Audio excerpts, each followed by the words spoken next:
वहिनी, कडधान्य महोत्सव लागलाय, जाऊन यायला पाहिजे आपल्याला. वहिनी, काय झालंय? कसला विचार करता एवढा? रात्रभर डोळ्याला डोळा नाहीये माझ्या. का काय झालंय? कार्तिकचा विचार करतेय ग. कार्तिकचा? काही झालंय का? काहीतरी झालंय, काहीतरी बिनसलंय, पण काय बिनसलंय ना हेच कळत नाहीये. अहो मग बोला त्याच्याशी एकदा, विचारा त्याला. अगं तो काही सांगतो का हल्ली? तो काही बोलत नाही, सांगत नाही, हाच तर खरा प्रॉब्लेम आहे ना. अहो बहिणी, बोलून तर बघा ना एकदा. असं रात्रभर जागा राहून काही होणार आहे का? भाऊजींशी बोला. भाऊजींना सांगून काही उपयोग नाहीये. आपल्या मुलाचं काही बिनसलंय हेही त्यांच्या लक्षात आलं नसेल, आणि मी त्यांना हल्ली काही सांगणं सोडूनच दिलंय. कशाचं सोल्युशन म्हणून काढायचं नाही, पण उपदेश देत राहायचं. खरंच काळजी वाटते का असावरी? ही पोरं ना आपणहून काही बोलतच नाहीत. आई, मी सांगते तुम्हाला काय झालंय. सांग बाई खरंच काय झालंय ते, प्लीज. ही आता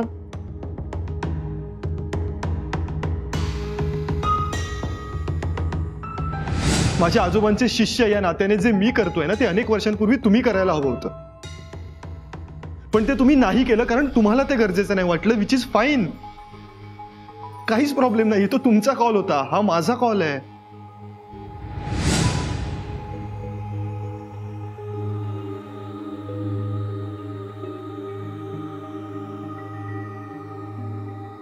पण असं कसं शक्य आहे? कार्तिक असा कसा बोलू शकतो पंडितजींना?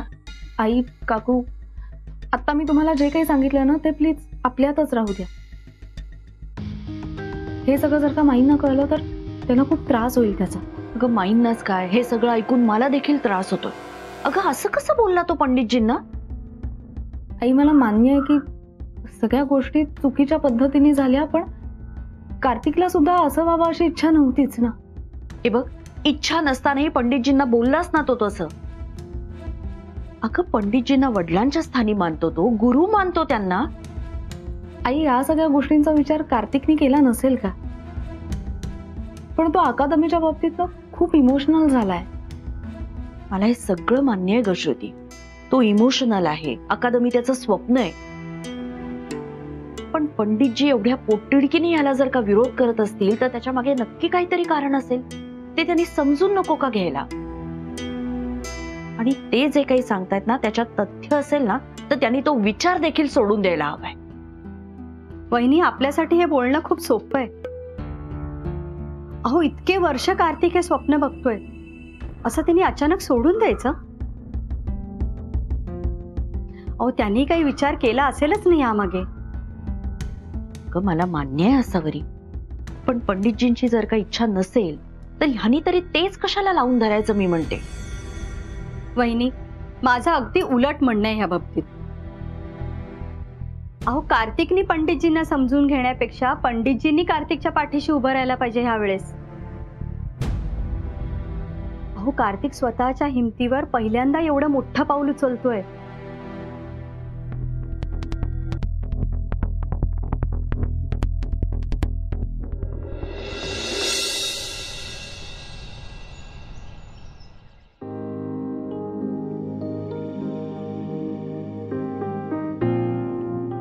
काल देता नाही ना आलं? कसं देणार? तिथे जे झालं ते अनएक्सपेक्टेड होतं. मी म्हणते आता हे सगळं, पण मला सुद्धा नसतं सुचलं काल. ते चिडले होते खूप, आणि हे त्यांचं बर्थडे गिफ्ट आहे. हे मिळाल्यानंतर त्यांच्या चेहऱ्यावरचा आनंद मला बघायचा होता, पण ते एवढे चिडले होते की त्यांनाच त्यांचा आनंद उपभोगता आला नसता, म्हणून नाही दिलं. पण कदाचित हे दिलं असतंच तर इतके बोललेही नसते ते. म्हणजे आजोबांचं गाणं वापरून मी त्यांना मॅनिप्युलेट करायचं? नाही यार. नाही अरे, पण एवढे कष्ट घेतलेस तुझे गाणं शोधण्यासाठी, ते वाया गेले का? ऍक्च्युली नाही, कारण हे गिफ्ट तू त्यांना द्यायचंस. श्रुती, माझे कष्ट वाया जाण्यापेक्षा हे त्यांना मिळणं जास्त महत्वाचं. कार्तिक, अरे पण तू तू आणलंयस ना त्यांच्यासाठी, तूच दे त्यांना. नाही नको, तू दे. अरे पण का काय त्यांच्याशी आता बोलणार नाहीयेस का तू कधीच? का काही संबंधच ठेवायचा नाहीये त्याचं वगैरे ठरवलंयस? मूर्खासारखं काहीतरी बोलू नकोस. मग तूच दे ना त्यांना. नाही देऊ शकत श्रुती. अगं मी ज्या पद्धतीने त्यांच्याशी बोललोय ना, मला त्यांच्या समोर जायची, त्यांना फेस करायची लाज वाटते. पण हे त्यांना मिळायलाच हवं, म्हणून म्हणतोय तूच दे आणि आजच दे. कार्तिक मला कळतंय तुला काय वाटतंय ते, पण हे तुझं गिफ्ट आहे आणि हे तूच द्यायला हवंस, त्यामुळे तूच दे. ठीक आहे, मग मी कुरिअर करतो. अरे तू वेडा आहेस का? काही काय बोलतोयस? कुरिअर काय? कसं वाटेल ते? त्याच्यापेक्षा मीच देते बाबांना. नक्की? हो नक्की. आजच दे. हो आजच देते. जाईन मी संध्याकाळी बाबांकडे. नाही संध्याकाळी नाही, थोडं लवकर निघ आणि ट्रेनिंगला जायच्या आधी दे. बर. थँक्स.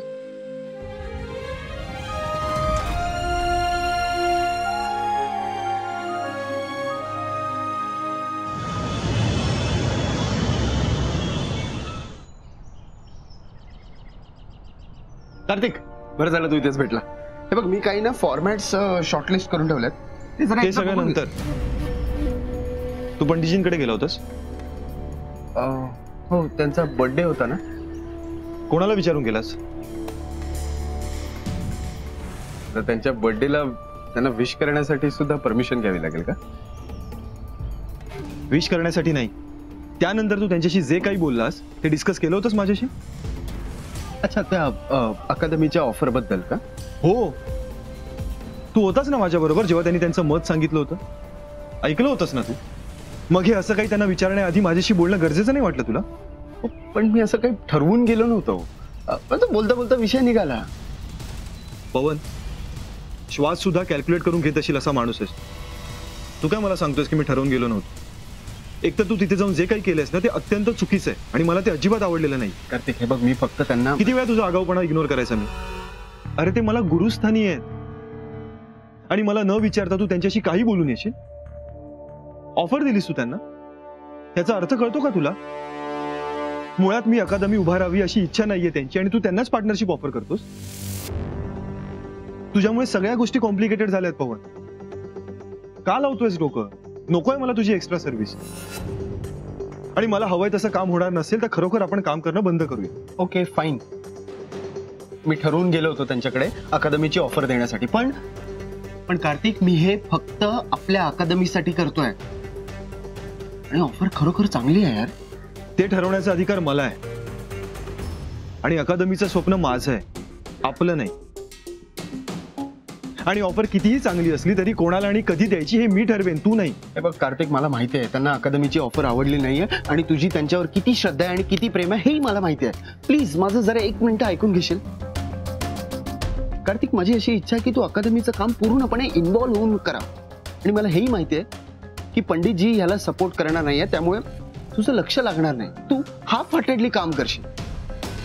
म्हणून मी विचार केला की जाऊन मी स्वतः एकदा प्रयत्न करून येतो. आणि कार्तिक, बिलीव्ह मी, पंडितजी जर का या प्रोजेक्टमध्ये इन्व्हॉल्व्ह झाले तर या प्रोजेक्टला एक वेगळीच हाईट मिळेल, एक वेगळं ग्रँजर मिळेल. I agree. मी तुझ्याशी आधी बोलायला हवं होतं, पण मी काय असं मुद्दाम तुला न सांगता गेलो नाहीये. माझ्या डोक्यात जेव्हा आलं तेव्हा मी तिथेच होतो आजूबाजूला. म्हटलं जाऊन एकदा बोलून बघा. आणि तरी जर का तुझी इच्छा असेल तर मी जाऊन त्यांना सॉरी म्हणतो. नाही, नको. तू तिथे पाय सुद्धा ठेवायचा नाहीयेस आणि यापुढे मला न विचारता काहीही होणार नाही. तू हे जे काही केलंयस ना त्याचे परिणाम किती गंभीर होऊ शकतात याची कल्पना नाहीये तुला. तू करशील ती प्रत्येक चूक तू माझ्या चांगल्यासाठी करतोयस या नावाखाली मी इग्नोर करू शकत नाही. ही लास्ट वॉर्निंग समज. यापुढे एक चूक आणि you will be out of दिस.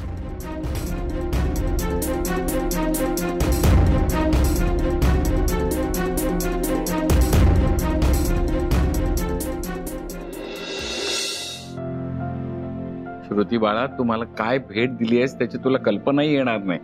हे अनमोल आहे श्रुती, आयुष्यभराचा ठेवा आहे हा. बाबा, आय एम सो हॅपी की तुम्हाला हे आवडलं. आवडलं?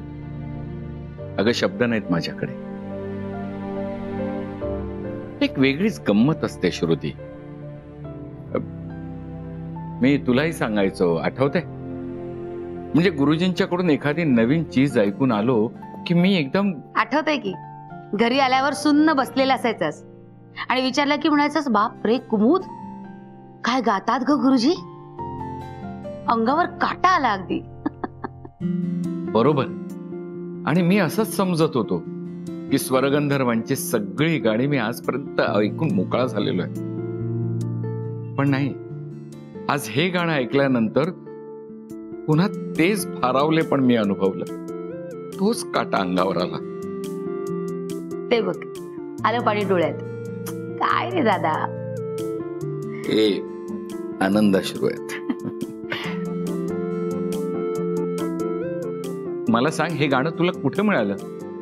मला नाही, हे गाणं कार्तिकला मिळालं.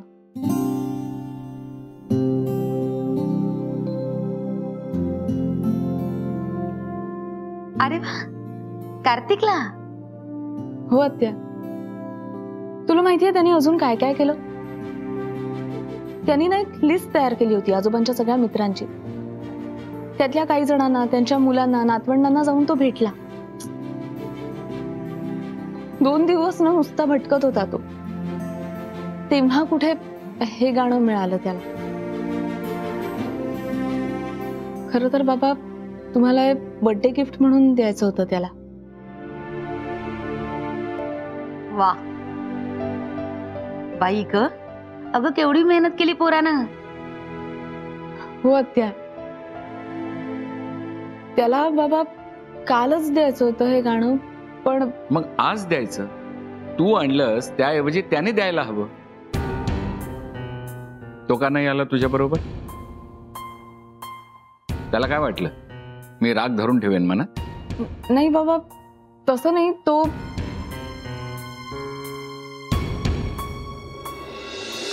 हे घे. बाबा हे काय? परत घेऊन जा. मी नाही घेऊ शकत. बाबा तुम्ही, बाबा ऐका ना, एकदा ऐकून.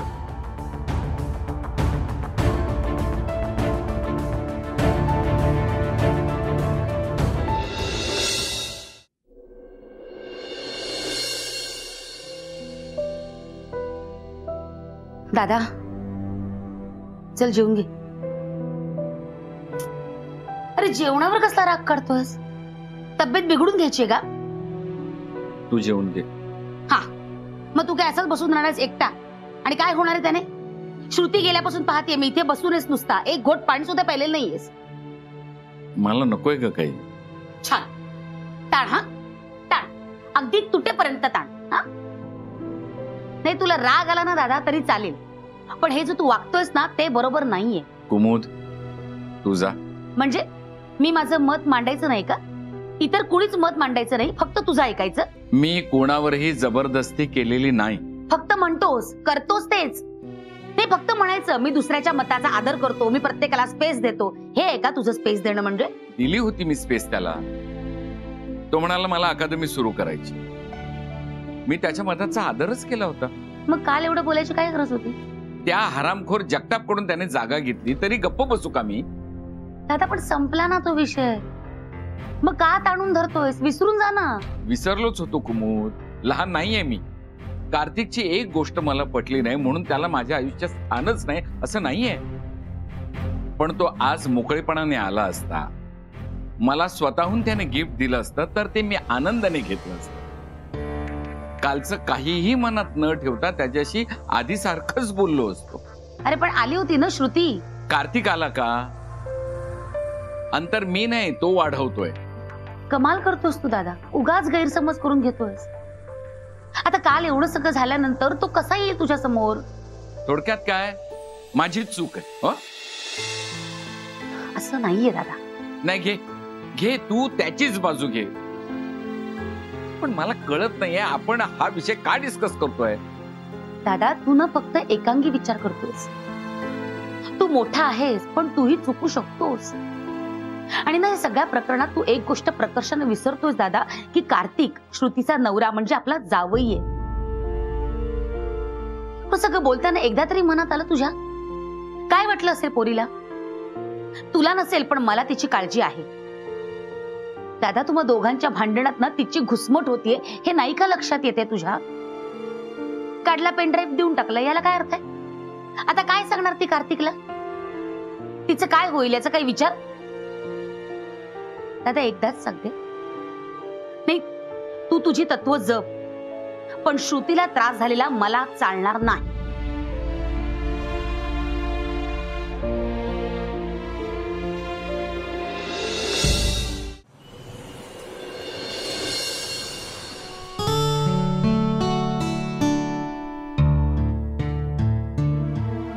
आज उशीर झाला का यायला? नाही, नेहमीच्याच वेळ. ओके, मी खूप वेळ वाट बघत होतो म्हणून मला वाटलं असेल तसं. मी तुला फोन करत होतो, तू उचलला नाहीस. अरे कधी केला होतास फोन? दुपारी. नाही, मग तेव्हा बॅगेत असेल फोन. अगं नंतरही करत होतो. अरे डेट झाला होता फोन ऍक्च्युली. पण का करत होतास तू? अगं कशासाठी करणार? गिफ्ट आवडलं पंडितजींना? हो. हो, रिअली? काय म्हणाले ते? ते म्हणाले की बाळा, तुला माहिती नाहीये तू मला काय दिलंय. अनमोल आहे हे, आयुष्यभराचा ठेवा आहे. आणखी काय म्हणाले? आणखी हेच म्हणाले की त्यांना असं वाटत होतं की त्यांनी स्वरगंधर्वांच्या सगळ्या बंदिशी ऐकल्या आहेत, पण हे ऐकल्यानंतर पुन्हा एकदा भारावून गेल्यासारखं वाटलं. अंगावर पुन्हा तोच काटा आला. खरंच? आणखी काय म्हणाले? आणखीन असं काही स्पेसिफिक म्हणाले नाही, ते शब्द सुचत नव्हते रे त्यांना काही. कार्तिक, मी आंघोळीला जाऊन येते. आज ना खूप कसकस झाली क्लबमध्ये, इंटेन्स ट्रेनिंग झालं ना. अरेच मी.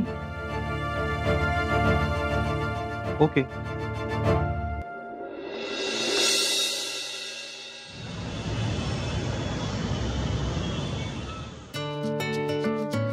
Yes. Good evening sir. Shruti Darshan येथेच राहतात का? हो. काय काम होतं? सर, त्यांनी सप्लिमेंट ऑर्डर केली होती. कसं आहे ना, त्यांनी मी आमच्याकडूनच सप्लिमेंट घेतात. आमच्याकडून सप्लिमेंट घेतलं ना की बॉडी एकदम टकाटक होते. ते दिसतंय. बाय द वे, पैसे किती द्यायचे? सर, 5300. ओके.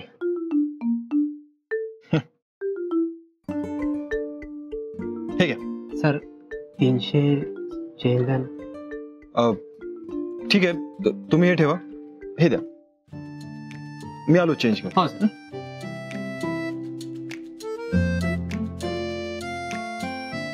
श्रुती, सप्लिमेंट घेऊन तो माणूस आलाय. तुझ्याकडे 300 रुपये सुट्टे आहेत का? हो आहेत, बॅगेत आहेत बघ.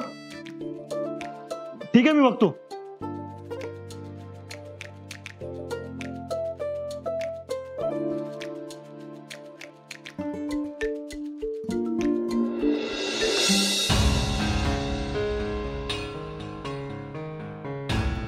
गिफ्ट आवडलं पंडितजींना? हो. काय म्हणाले ते? ते म्हणाले की बाळा, तुला माहिती नाहीये तू मला काय दिलंय. अनमोल आहे हे, आयुष्यभराचा ठेवा आहे.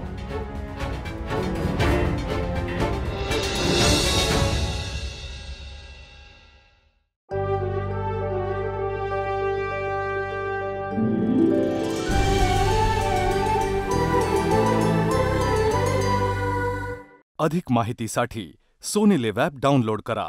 Sony Liv, we live to entertain.